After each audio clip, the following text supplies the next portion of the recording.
Vamos estudar mais um capítulo do Evangelho segundo o Espiritismo. Dessa vez é o de número 7, Bem-aventurados os pobres de espírito, com o item Missão do Homem Inteligente na Terra. É uma mensagem do Espírito Ferdinando que foi transmitida no ano de 1862. Ele diz assim: não vos orgulheis do que sabeis, porque esse saber tem limites bem estreitos no mundo em que habitais. Então vejamos, o mundo que habitamos é um mundo de provas e expiações. Ele serve para acolher espíritos ainda rebeldes à lei de Deus, que estão em busca de se ajustar a ela, sofrendo as consequências dos seus atos impensados, e ao mesmo tempo provando as suas novas disposições em seguir os caminhos do bem. Foi o Cristo quem nos preparou esse mundo, com todo o amor, para que pudéssemos avançar nele, contando com os desafios que ele traz e as oportunidades que também ele oferece para que cresçamos. Nesse processo, vamos desenvolvendo o intelecto e a moral. São as duas grandes asas do progresso. O intelecto geralmente vem na frente. Nós podemos constatar isso através dos grandes avanços científicos. E a moral normalmente fica um pouco para trás, também facilmente constatável através do panorama de ainda muita miséria e violência que vemos no mundo. Então, o Espírito, quando ele nos diz, não vos orgulheis do que sabeis, ele já nos chama atenção para o fato de que o orgulho é uma das duas grandes chagas que existem no mundo. A outra é o egoísmo. Então é preciso que nós tomemos consciência do quão somos pequenos ainda diante do que podemos ser. Jesus disse, podereis fazer o que eu faço e ainda mais. Logicamente, no futuro, num estado de consciência mais ampliado, num estado de moralidade mais aperfeiçoada, num estado de sentimentos mais purificados. Vamos nos ajustando à lei de Deus, evoluindo em todos os aspectos, até chegar ao ponto de fazer o que Jesus faz. Até lá, nós somos meros aprendizes do mundo que vivemos, do jeito que ele é agora. Então, se a Terra não nos parece a melhor das habitações, se o terreno nos parece inóspito, e por vezes é porque ele é adequado ao nosso estado íntimo. Quer dizer que nós precisamos dela do jeito que ela é no momento.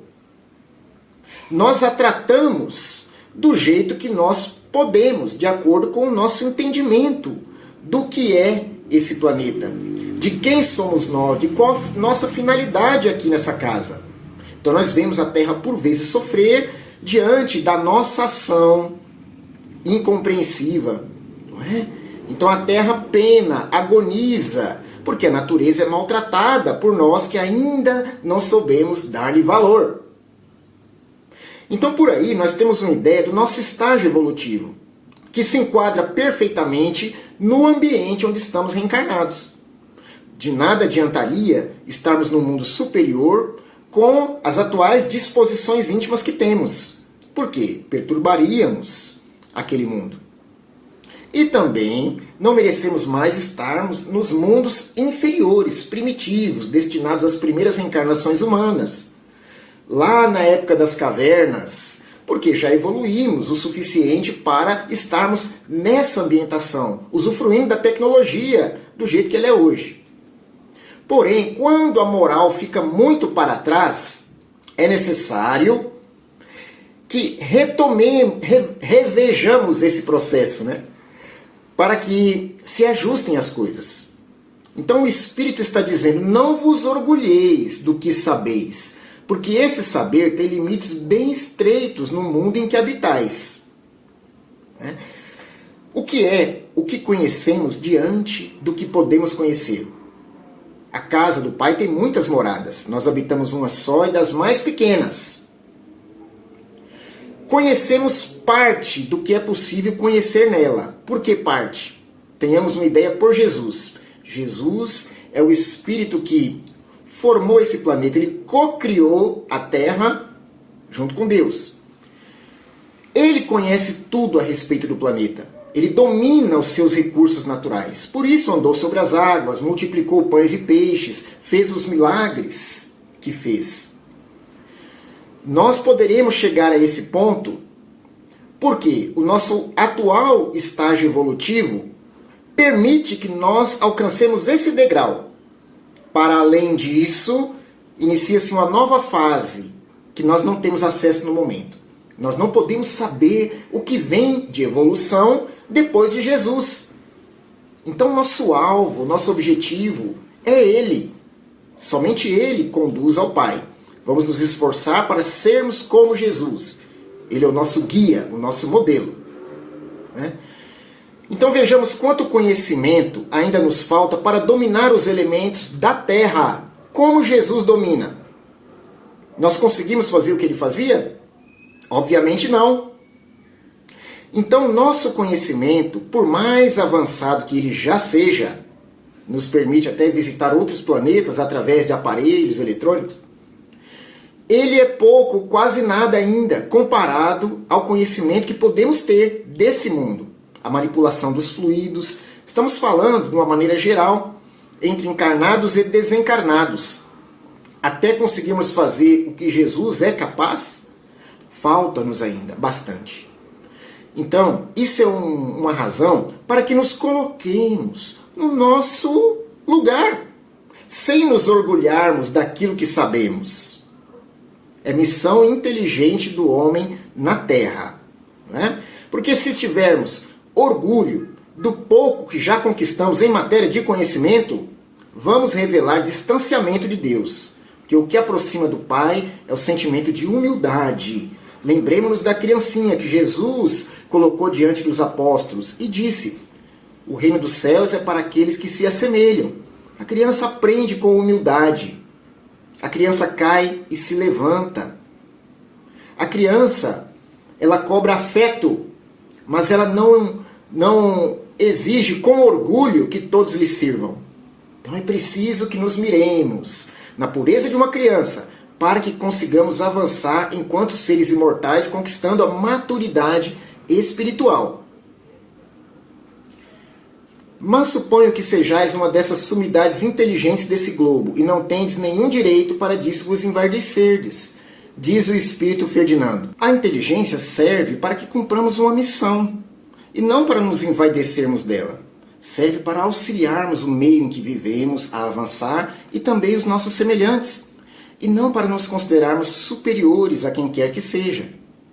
Então, a mensagem diz: se Deus, em seus desígnios, vos fez nascer no meio onde pudestes desenvolver a vossa inteligência, é que Ele quer que dela useis para o bem de todos, porque é uma missão que vos dá, colocando às vossas mãos um instrumento com a ajuda do qual podeis desenvolver a vosso turno as inteligências retardatárias e as conduzir a Deus. Então, a inteligência é uma ferramenta que temos à nossa disposição para avançarmos ao mesmo tempo em que ajudamos o semelhante a avançar. É um talento. Multipliquemos. Ai daquele que enterrar esse talento, que não fizer bom uso dele, porque será cobrado. E ainda o que tinha vai lhe ser tirado. Ou seja, oportunidades novas de usar a inteligência vão demorar a chegar. Porque Deus não tira aquilo que o Espírito conquistou. Porém, Ele pode tardar a dar a oportunidade ao Espírito novamente de fazer bom uso daquele patrimônio que ele tem, daquele talento. Então a inteligência é um talento que nós possuímos e que precisa ser multiplicado bem como os outros. Como eu vou multiplicar sadiamente a inteligência? Auxiliando no bem geral. Então ele diz: a natureza do instrumento não indica o uso que deve dele se fazer? A enxada que o jardineiro coloca entre as mãos do seu operário não lhe mostra que ele deve cavar?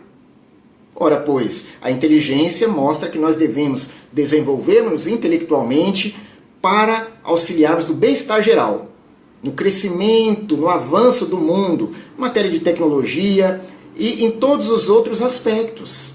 A inteligência não serve para degradar ainda mais o ser humano, produzindo obras que vão lhe atrasar a marcha, por manter-lhe envolvido mental, espiritualmente, emocionalmente com questões inferiores. Não é para isso que serve a inteligência. No entanto, isso acontece muito. É o caso do operário que usa a enxada contra o seu senhor, como ele vai dizer aqui. Que direis do operário que, ao invés de trabalhar, levantasse a enxada para com ela atingir o seu patrão? Dirias que ele é horrível, que merece ser expulso. Pois bem, não ocorre o mesmo com aquele que se serve de sua inteligência para destruir a ideia de Deus e da providência entre os seus irmãos? Então, há muitas maneiras de destruir a ideia de Deus e da providência entre os nossos irmãos. Acabando com a esperança, demolindo a fé, né? Desamparando, desprezando a necessidade em nome de interesses mesquinhos. Então, a inteligência pode criar e difundir obras malsãs para o espírito.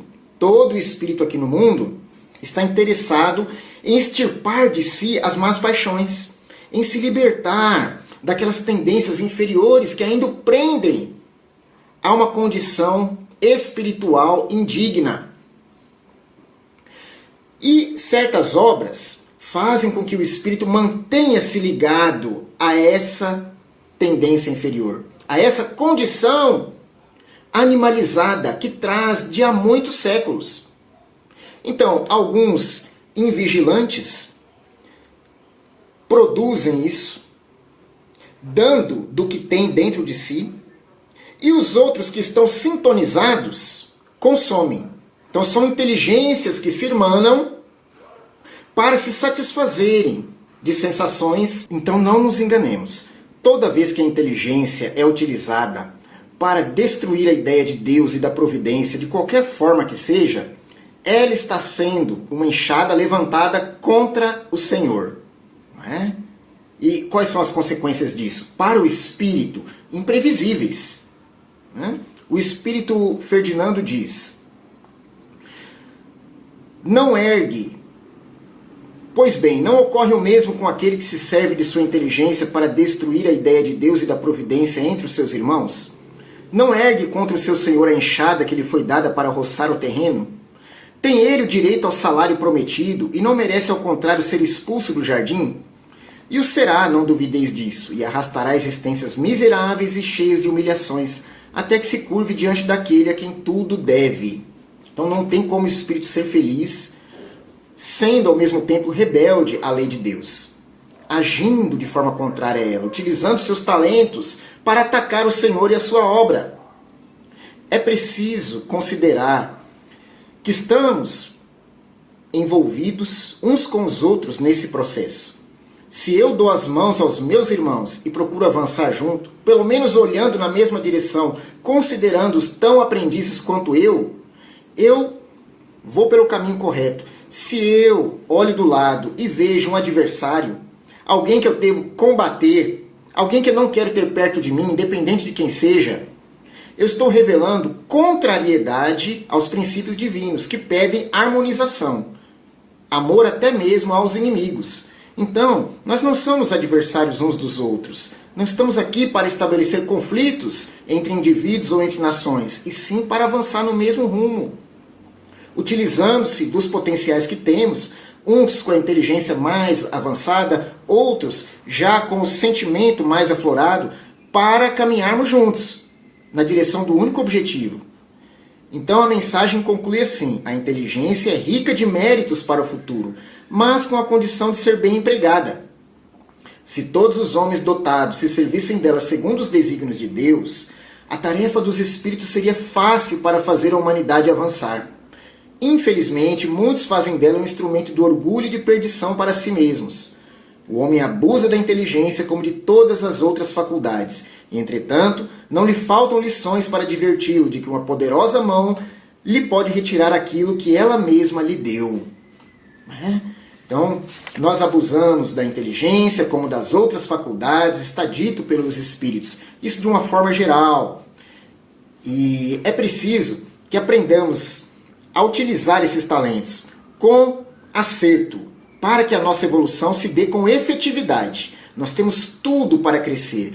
Deus é justo, mas é, acima de tudo, amoroso. E Ele nos dá o campo necessário para esse aperfeiçoamento, nos dá as companhias também mais adequadas para que nós avancemos juntos.